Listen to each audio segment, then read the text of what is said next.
Ako po yung nananawagan sa ating legislative branch ng government, sa ating mataas na kapulungan at sa ating mababang kapulungan ng Kongreso para po matigil na ang pagnanakaw sa kaban ng bayan ng mga ganid, swapang, makakapalang muka. Urgent po, gumawa kayo ng batas. Kung sino man pong nagtatrabaho sa gobyerno ang magnakaw ng piso hanggang trilyon pesos, bitay ang hatol. Kamatayan. Firing squad, lethal injection,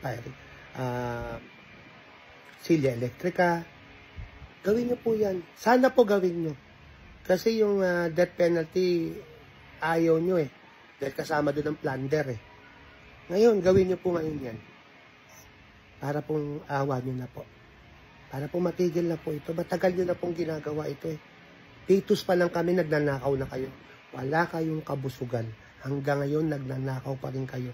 Ang gaganda na ng buhay nyo, magandang bahay, magandang kotse, sa mga ninakaw nyo nung araw.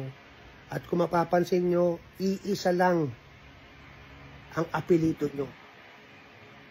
Lolo nyo, tatay nyo, kapatid nyo, pinsan nyo, kayo-kayo ang nagnanakaw mula noon hanggang ngayon sa gobyerno.